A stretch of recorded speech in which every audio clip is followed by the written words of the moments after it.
Good morning or afternoon, everyone. Welcome to Coffee with Steve and Travis. Uh, Travis hasn't joined yet, and as always, I'm not quite sure if he's going to join or not. So if he doesn't, you're stuck with me, but I'm prepared. I'm prepared. Thanks for taking the time to spend this Saturday with us. I know it's not our normal day, but it's appreciated that you join us. So interesting time in judo right now.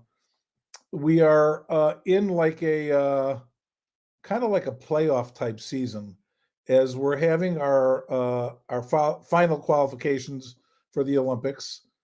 We have major Grand Slams going on right now, and in May we have a World Championships, which will be the final decision for many people for the Olympics. And then in July we have the Olympics.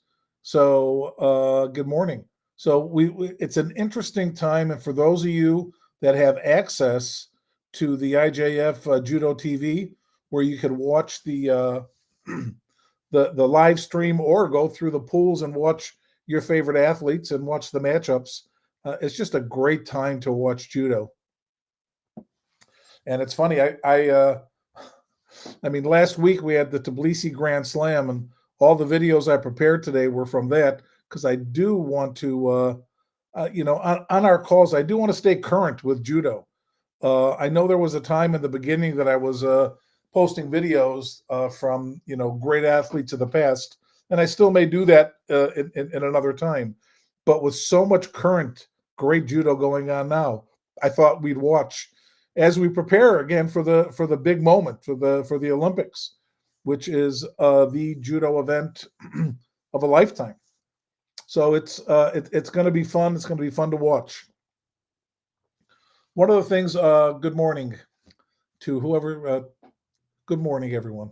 So I wanted to touch on one thing, and one video caught my eye, and of course, I coached Jimmy for quite some time, and Jimmy coached Travis and Kayla, and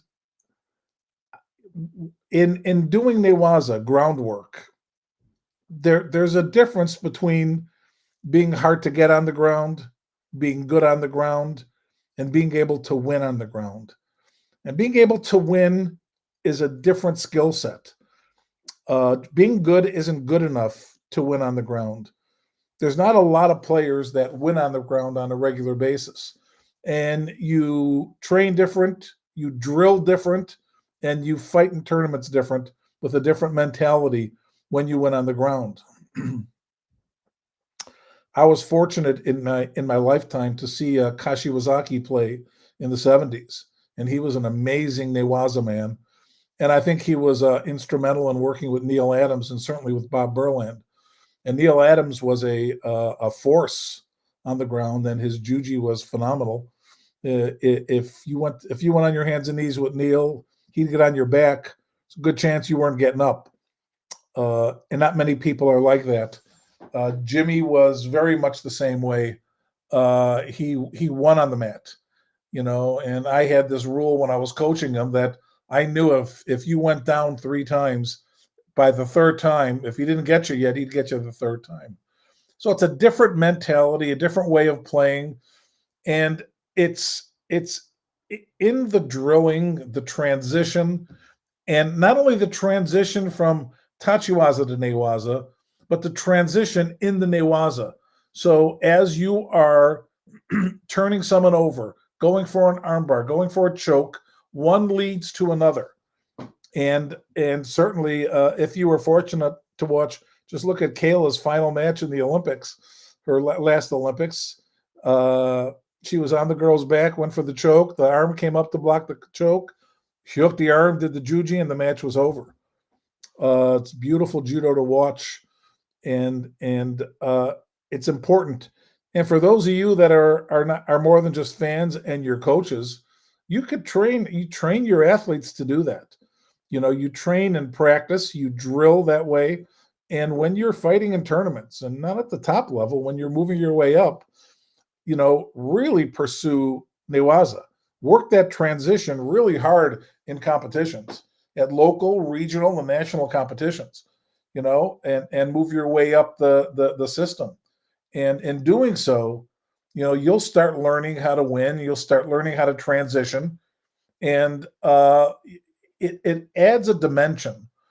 And when I think about judo as a coach or as an athlete, when I was an athlete, we always have to know not only what we're thinking and what we see, also by how our opponent is reacting. Judo's a game like any other game. We want to make sure we're aware of what our opponent's doing. And when you're threatening someone on the ground, they attack differently, they respond differently, and it's another added dimension to your judo. No different than having great ashiwaza. When you have great ashiwaza, it affects the way people move. So it just adds a dimension to your judo. And I can see it when people fight, but I could also feel it when I was an athlete. Certainly wasn't a ne-waza guy when I competed, but I was an ashiwaza guy, and it did affect the way people played. So it's something to watch and to be aware of. And if you're teaching, we want to teach. Via submission and ne-waza actually resulted in my last opponent becoming intimidated. Well, that's nice to hear. People are intimidated when you're good on the ground, and I'm telling you, it affects their attacks. If every time they go to the ground they're concerned about getting beat, it's going to affect the way they attack. So unless they could throw you with a perfect technique, which is not so easy to do, your opponent's going to be affected the way they play. So when they're attacking, they're going to be thinking about, how do I get up quick? How do I get out of this situation? I don't want to get in this situation. I don't want to get on my hands and knees. So you got two. Yeah, fantastic. That's good to hear about what you did. Ne-waza's, when you think about ne-waza, and there's, three ways to win the match in ne-waza, and in tachiwaza, there's only one. Obviously, there's many techniques, but one throw. But ne-waza, you can pin, choke, or armbar. And certainly with the osai komi waza right now, it's 20 seconds, not 30 seconds. It's 10 seconds for a wazari. It's not that it's not as difficult as it once was. God, I wonder. It was always 25 seconds. Used to be 25 seconds to get a wazari, and now it's 10. Big difference. Big difference. A long hold down, but it's really good to watch. I was very impressed with the 81 kilo in Tbilisi. I can't think of his name. We'll watch a couple videos of him today. Just he's young and he's a great player. And again, if you're following judo as a fan, like you would follow football or basketball or baseball, you're watching people develop. And as these tournaments come on, you're seeing the people that were on top struggle a little more to stay on top in some cases. And you're seeing new people start to come up, so as we lead up to the Olympics, it's going to be pretty exciting. So I know you could watch on YouTube, and you should watch on YouTube, and you get some highlights. But if you have a license, a membership to the IJF live stream where you could actually watch the matches in whole, they're great to watch. They're great to watch, and you certainly could learn from watching them. But as a fan, just watching it, it's great. So hopefully you guys get a chance to do that. Without further ado, I'm gonna go into some videos now. So one of the interesting things as we watch, the top players, right, showing in the recent time. Yes. Next month I'll get to. Next month. It depends when it is, but I will have that the competition from Antalya. I will, because there is great judo there, and both Abes fought. There, and they both won. And it's wonderful to watch, and they win pretty decisively. I can't imagine them not being on top in the Olympics. They both looked really strong. I mean, Uta Abe's final match was 7 seconds, and again, it wasn't a pushover. Yeah. So the question I have here is there any good drills for grip fighting and off balancing your opponents? Absolutely, Marshall. Absolutely. So, I mean, first of all, grip fighting is, there's standard grip fighting for me. Jimmy, same thing. Right, the way you play right on right and the way you play right on left. And we can go into that at some point. What I do is, I go, and I did it actually in this morning's practice. Go over the gripping sequences with everyone, and then we do some live grip fighting, and then we add techniques into the grip fighting, just ashiwaza.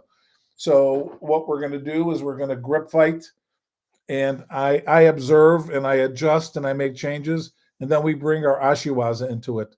So you want to use your feet when you're grip fighting, and you want to take advantage and be aware that when I off balance my opponent with my feet, that's my chance to take the advantage. I've said this before, and I say this every practice. When you off balance your opponent has one thought in mind, and that's regaining their balance. So it's something we have to know. So when my opponent is regaining his balance, he's not thinking about stopping my grip. He's not thinking about stopping my attack. He's thinking about regaining his balance. And that's the time I have to take advantage of it. I have to know it. I have to take advantage of it. Players at the top level, they're hard to grip. And it looks like you watched Abe fought, and not only was the gripping challenging for everybody, it looks like the referees are calling the gripping penalties really quick. I thought the girl, the 63-kilo Canadian, Bouchard, I think, I thought she got a raw deal with her last Shido, which gave her a Hansokomaki for not, for not engaging or not gripping. It's a real tough call to get to lose a match that way, and it wasn't. I mean, it just wasn't obvious to me. Now, obviously, the referee thought different, but man, I hate to lose that way. I really hate to. I hate to have people lose that way. It's a big deal, but so it goes. But yeah, you need to step up and get your grip. You need to be able to fight from different grips, and you need to be able to use your feet when you grip. And one more thing, and if you watch Deguche and Uta Abe, maybe more, Daria Bilida does it too. We have to attack off the grip. So when we have one hand on, we need to be able to attack from one hand and come in the throw as we put our hand on our opponent. Whether we're doing an Osoto, an Ouchi, sometimes even stepping in an Uchimata. But I mean, when you could see Deguchi does it all the time with Ouchi and Osoto. Abe did it on Osoto in this tournament. Beautiful Osoto, which I'll put on our next month's call. Just a beautiful Osoto while she's gripping. And that's what you want to do, and you want to practice it. You want to practice it again. You want to fight live, so you practice gripping separately, and you also, when you're doing randori, you're gripping. Okay, and it's important to do it on a regular basis. Now, if gripping is getting in the way of your randori, do drills where gripping's not involved, and you teach people how to defend with their hips, and one person attacks and one person defends, and you get your techniques off and you get the feel of the defense. So there's lots of things you can do, but the way I look at gripping, it's engaging. Okay, so how many times do you engage in a match? So you bow in, that's your first engagement. Mate, hajime, mate, hajime. How many times does that happen? 10, 20, 30 could happen, an awful lot in a match. And an engagement is like a hockey face-off or a basketball tip-off. It's about possession. So in a long match, you look at that on other games, who has control for most of the game. And that's why engagement is so important, winning the engagement. So you have to be able to be good enough to win the engagements at least most of the time, and if you win them, a high percentage of the time, chances are you're going to be able to win. And you have to think that way strategically. You know, judo's a game, and that's a statistic that I'm aware of when my students fight. How many times do we win the engagement? You know, and making sure that we are winning the engagement more. And when we're not, we have to pick it up, because every time we're in a position where we have the advantage with our grip, we should be in a position to win the match. And that's how you have to look at it. So that's how I coach, that's how I teach, and that's, you know, how I believe, we're able to win the match. Because listen, many of these matches are a war of attrition. You know, they're 9-minute matches, 8-minute matches with golden score. These athletes are fighting long matches. You know, so I mean, you've got to win that engagement more often. And the truth is, the more you win the engagement, the more effort and energy that your opponent is using and exerting to fight you off. And in a 9-minute match, it matters. It matters. So let's get to the videos, and let's start. Let's start. Where am I here? Okay, we're going to start with this Jessica Klimkate, who is a favorite of mine, fighting in the final match against Georgia. And Jessica finds herself in this position a lot, and no one does anything. And the Georgian this time was well prepared for her, because Jessica does her drop seoinage, drop sode all the time. All the time. Let's see if I can do it this way. Does it go this way? No. Okay. So we're just going to watch the whole match here. And as Jessica goes into her drop seoinage, the Georgian girl is going to go and reach up, and she's going to go after her.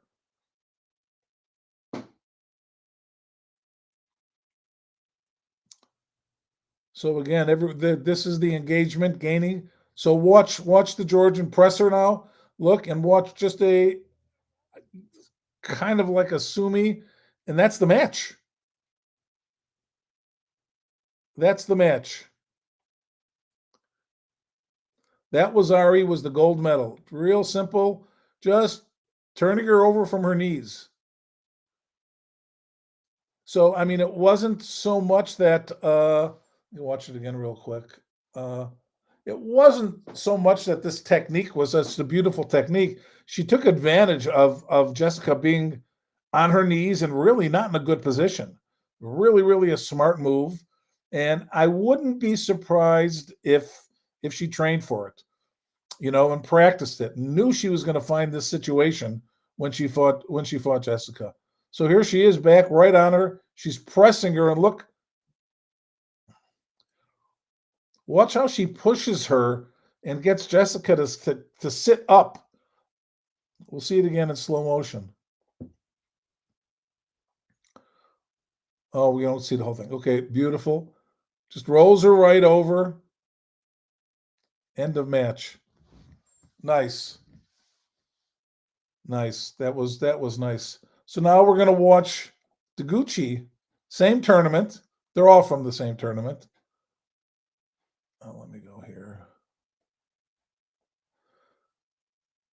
Okay.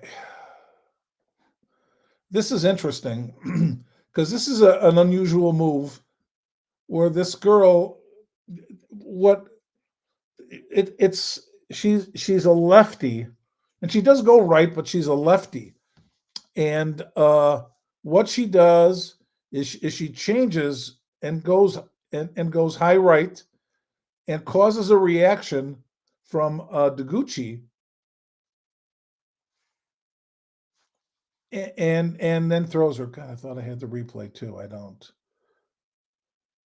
Okay, we'll watch it again. Let's see if I could stop it.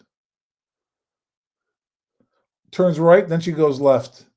So the interesting thing about this throw that she did that I found is that when you watch the whole match, she tried this move before and it didn't work.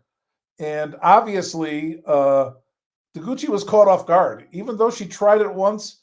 And Deguchi, it wasn't so much that Deguchi stopped it, but what it was that the girl missed the move. And this time she didn't. I would venture to say that that move, she's not going to get caught like that again. And certainly Deguchi came back to today, maybe it was today or yesterday, but she won.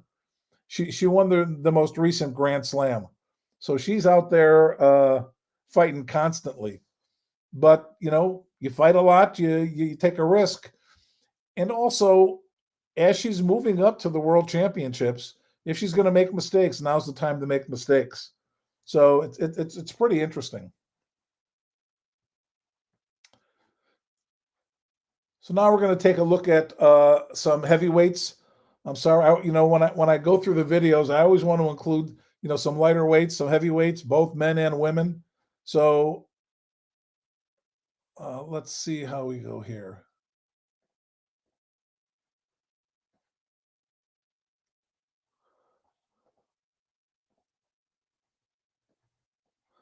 Okay, we could watch from the beginning. Nice, watch. So this Georgian was the eventual gold medalist. He tries one Sanagi, comes right back again.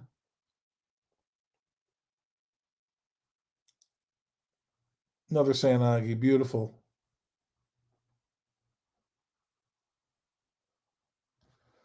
This guy was on fire. He did really well this tournament.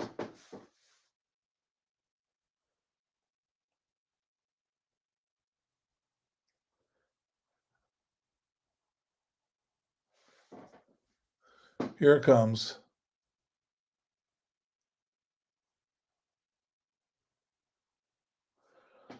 It's interesting as we talked about the grip fighting. If you watch, and we'll watch one more time, watch how the George's hands are constantly active. You know, making his opponent struggle to grip him. He does such a good job of that in opening up the Ponsei Nagi. He's so hard to grab. He's high, he's back down, attack. Look at him push the arm away.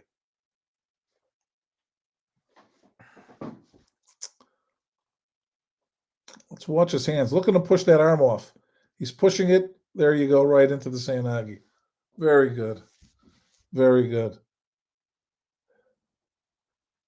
Really, really nice judo. Nice judo here.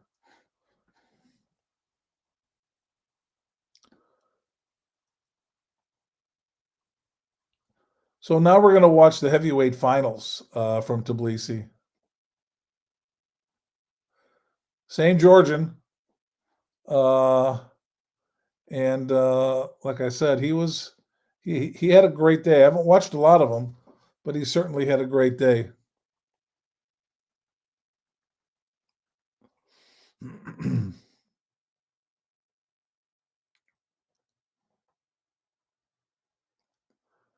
Look at that.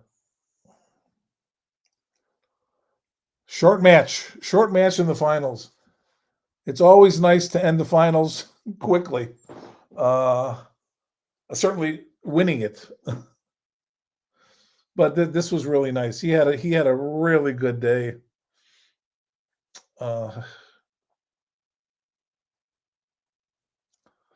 End of tournament. Very nice. Gold medal. Good stuff. Good stuff. So now we're going to get into the 81 kilos, who I was talking about earlier. Will I be at the Avon tournament next Saturday? Very good chance I will be. Very good chance I will be. So we're 81 kilos. Here we are.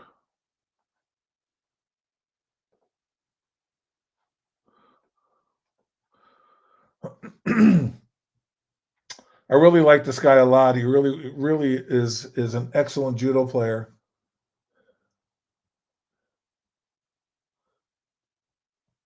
Watch his ne-waza. We were talking about this.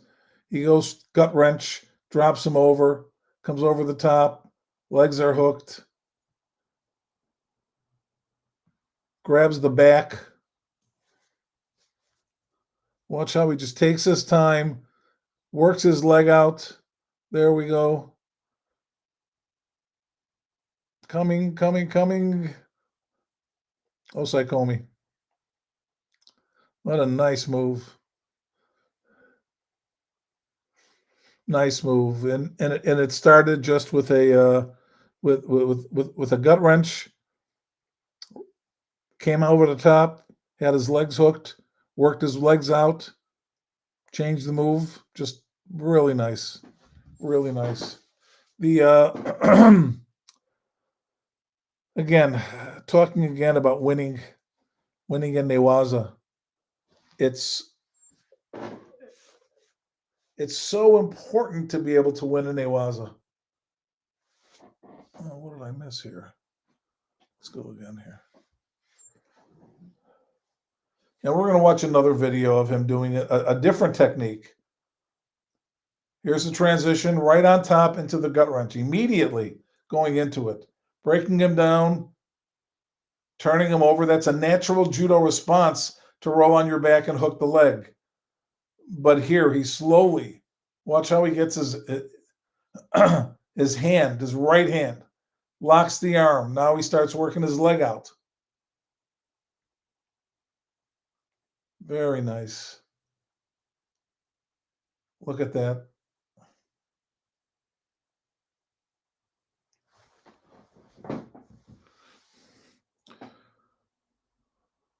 So, I mean, one of the things that, I mean, this is, the Grand Slams prior to the Olympics. These are the best judo players in the world. These are the best judo players in the world. So these are good players. So now we have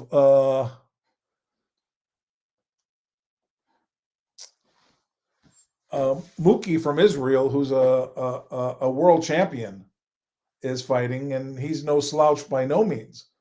And at this point in the match, he's ahead by Awazari. So blue is up by Awazari.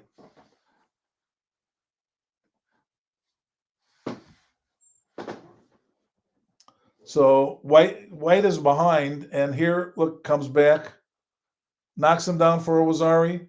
Now watch him finish him. Watch. Rolls him, exposes him, locks his arm with the head, and he comes right on him.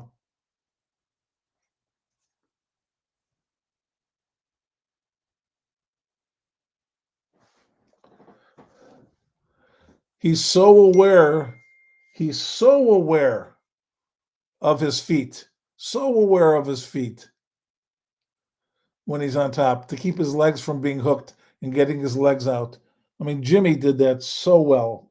So well. He was a master at it. And again, people that win in ne-waza are accustomed to getting their legs out. I would say, certainly for Jimmy, I would say it was almost 100% of the time. I can't remember a time he didn't. You turn someone over, you roll them on their back. They start fighting and reaching, and there's lots of opportunities, hooking an arm.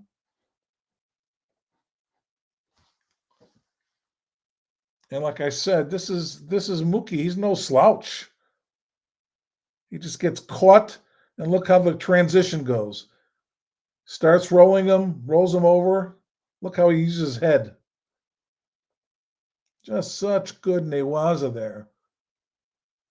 So watch as Mookie gets out. Nope, he keeps going. Now he's got it. So Takedo with the leg hook, not good enough. Break it again. So that's what I'm talking about winning on the ground, winning in ne-waza.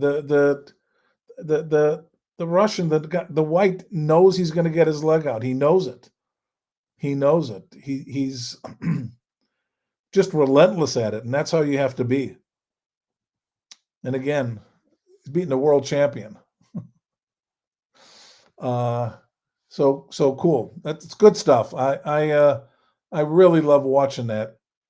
Now we're going to get to I wanted to at least get a Canadian winning a match. So this is 100 kilos, and this was a close match. This was a close match up until now. We're going to watch this one more time, and here we go. Look at that, right off of the Sayanagi into the Uchimata. Have to be careful standing up when someone's got two hands on you. As we saw, even I mean, Jessica didn't stand up, but even still, but here, this is clearly a mistake. Getting back up, that now, as we're no, that's not the score there. As we're looking here, that's it's you can't make mistakes when you play. We just can't make mistakes. So you just want to be really careful. Now, I'm not sure if Blue had two Cheetos on them. That may be the case, and you had to get up, but nonetheless, that was a real mistake that you don't want to make. Now we'll get into some lighter weight judo, 71 kilo final here, which is good, really good to watch.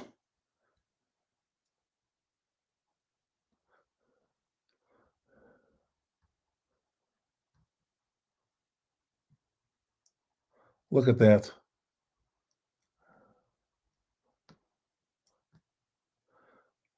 So for those of you that don't understand or don't know, the when you're doing judo, you want to put people, move them in different directions, because then you get a resistance.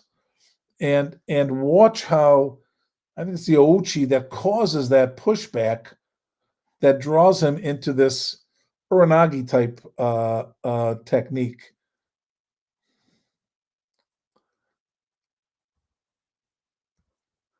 Pushes him there. God, that's just so nice to watch. Let's watch it again.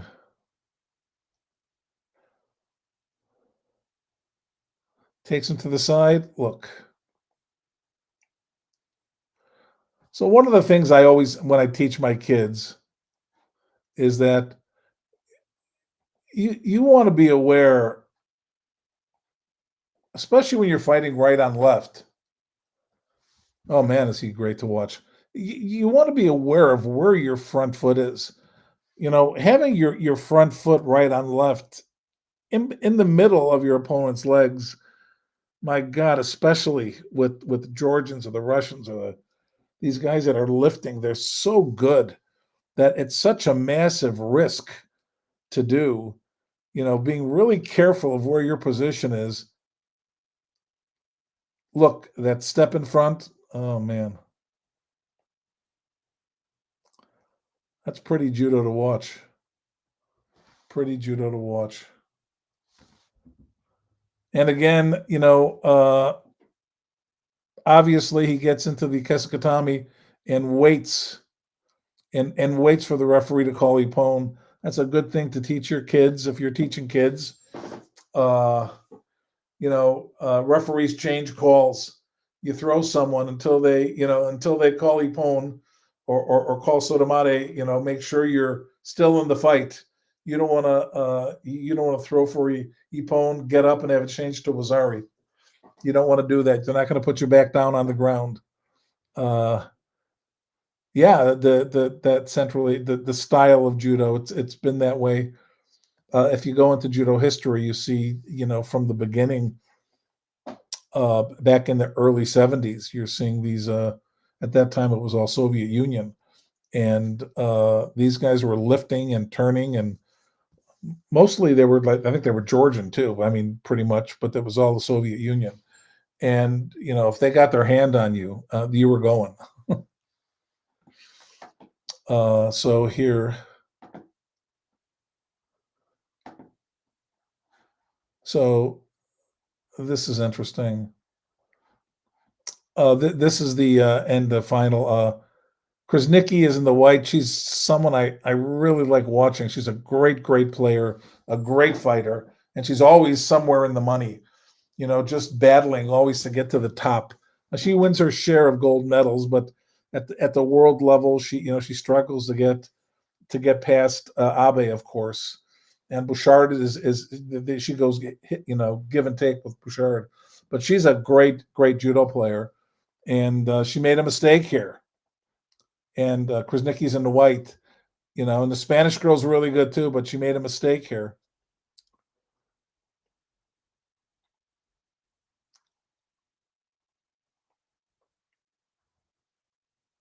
As we'll see.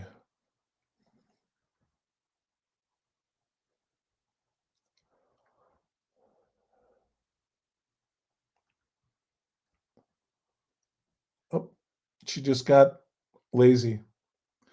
Now you saw that was at the 6 minute mark, which isn't tremendously long, but it's still a long fight in the finals. And she just got stuck, it looks like.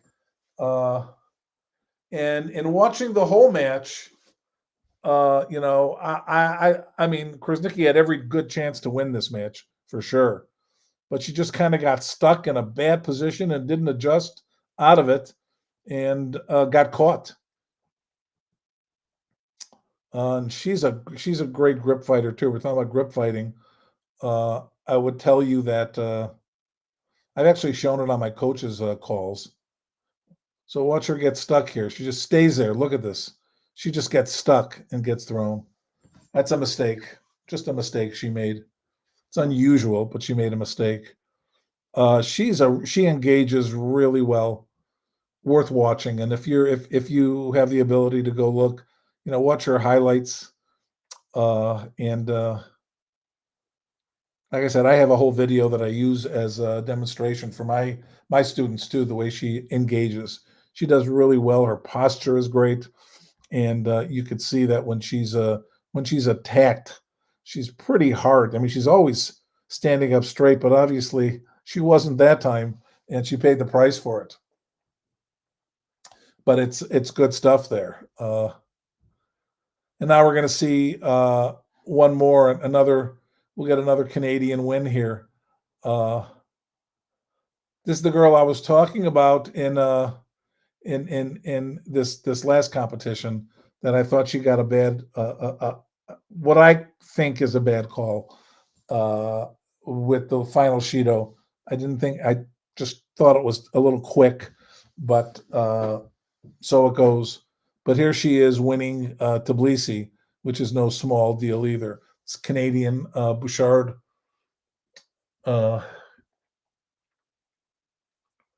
And she's a fighter. Nice. She's a fighter. Her ne-waza is good. I wouldn't call her the classic judo player like Deguchi is, but she's just a real fighter. Really good on the ground, and she attacks. And again, good for her. Nice attack. Nice throw. That's a gold medal. It's a big deal. That's a big deal. So as we near the end, everyone, what do we have to look forward to? As we have obviously the tournament competition going on now. We're going to see a couple things coming up in the coming months. Is certainly, we're going to have the final selection for the Olympic team for all countries. I know that 57 kilos is going to be interesting in the World Championships because that's where it's going to decide. And it's last time Deguchi got made a mistake and got beat, and Klunkate ended up winning the Worlds and going to the Olympics. It's going to be really interesting to see what happens. A lot's on the line. I know they both really train hard. They're both exceptional judo athletes, and they both deserve to go, which is a shame. But one of them's going to go. As of today, I think Deguchi's playing a little better, but I mean, when Klunkate's on, she's really hard to beat. So it'll be exciting. I mean, to watch. The other thing is that for at the end of the quadrennium, for breaking a double cross grip opposite stance. Yeah, let me finish this point and then I'll respond. So what's going to happen after the Olympics? Two things. One is usually there's a rules change. Now, I don't know what they're going to do. You never know. But one day we were able to grab the legs, and then it changed, and you can't grab them at all. And there's some major. Sometimes there's major changes. So I'm interested to know what the referee, IJF commission's gonna change with the rules. That'll be really interesting to know. The other thing is that the 28 Olympics is in is is in Los Angeles. That means the U.S. gets to field a full team. I don't know if we're going to field. We may have three or two in 24. I'm not sure what the final results are going to be, but in 28 we'll have a full team.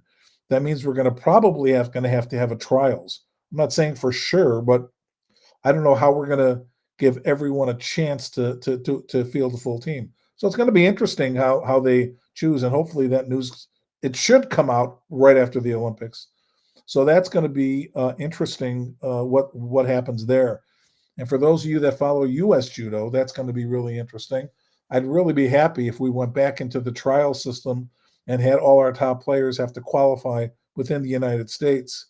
That certainly would bring all our top players back to America to fight rather than just fighting in Europe. And I think it'd be better for U.S. Judo as a whole. Do I have any tips for breaking a double cross collar grip? Yeah, I mean, for me,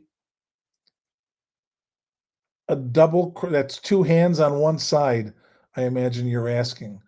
Yeah, I don't have a problem with that because I have no problem peeling the hand off the lapel. I just don't have a problem with that.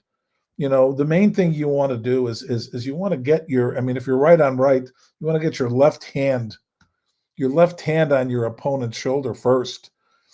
Keep your hands up and get your left hand on the lapel. And as long as there's pressure on that shoulder, it's going to be really hard to do a cross grip from there. If they do a cross grip, you should have access to their sleeve. So that should give you an advantage. But you got to turn your body to the right. You can't turn left, you got to turn right. And if you turn on the right, you should have the advantage then. You grab high with your right hand and you have the sleeve and you have two hands and a good grip. And that's how I do it. I can't give you a demonstration here, but that's what works for me.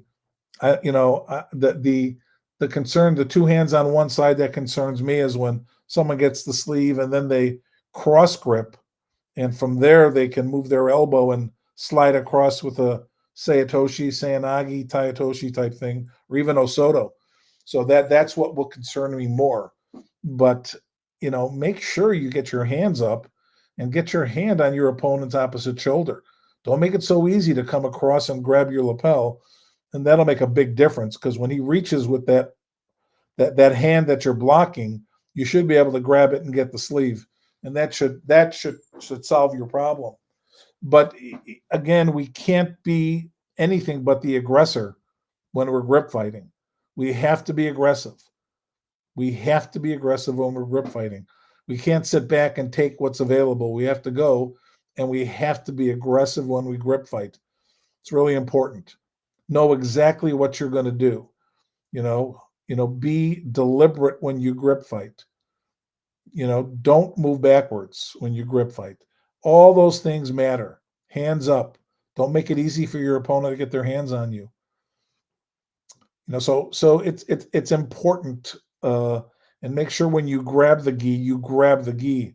Too many times people are grabbing a grip and their hands are like this and not really grab. Make sure you're grabbing the gi when you grab. It's another pet peeve of mine with my when I say young students, I mean my non-advanced students, which are plenty. So it goes. Well, this concludes. Hopefully, can you explain the situation with a little more detail of the left-handed girl that went right and then back? Yeah. So what happened was when she went right, it changed the posture and position of Deguchi. So Deguchi is leaning in one direction, and then the girl turns right and she changes her position, and then she just turns back and throws her. If she would not have disturbed her balance, she never would have gotten thrown. But it forced the reaction. And in most cases, you want to react as little as possible. And the goal is to keep your shoulders above your hips and make sure your feet are in the right position. And in that case, you're going to be in your strongest position. Anytime you're leaning or your shoulders are above your hips, in front of your hips, you're in a weak position. And I mean, Deguchi just got caught. Yeah, I don't expect it to happen again. Okay. But she shouldn't have responded so hard to that overgrip that forced her to push back and get thrown in the other direction. If you have access to the whole match, which I do, I can't, you know, it's hard for me to do this unless I have a clip that I could separate, and I can't do it on this app, and I could show you in slow motion. I had to watch it in slow motion. So I watched it frame by frame to get a good feel for it because it's unique. If you have a chance to watch the whole match, watch the whole match, and you'll see the girl try it once and doesn't budge her. But Deguchi responded. You know, she bit, she leaned her body, and then she just. That's why she went over so easy. You know, Deguchi's not going over easy if she's not leaning. You know, she responded against the right side, and then she just got turned. So, I mean, it's so important not to react. You know, you've got to stand strong. And obviously, she felt threatened, and that's why she reacted. But that was a mistake, I think, and I don't think she'll make it again. Hopefully, that answered your question. I know the video was short. If you get a chance to watch the whole video, or I probably on YouTube, if you get the highlights of the competition, you'll be able to see one where they do it again in slow motion. But watching the whole match is really a better way to get it because it shows the girl trying it once before, and she doesn't get that reaction from Deguchi, and she doesn't budge her. So, she got caught. She made a mistake and she got caught. Like I said, she didn't make too many mistakes today because she just won the gold medal. But good question, Spotty. That's a good question. Always we want to be as firm as we can and don't react. Judo is all about action and reaction. Sometimes the reactions are forced. You know, the reactions are forced when you see Hifumi Abe do his Osoto off his Sode. I mean, it's hard not to lean back when he turns into that Sode. You have to react. That's why his Osoto works so good. So we're looking about action and reaction. So the girl came across and got the best of her for that 1 second, and she had to react, and she got caught. But good question. Good question. All right. Please, everyone who celebrates, have a great Easter, and we'll see you next month.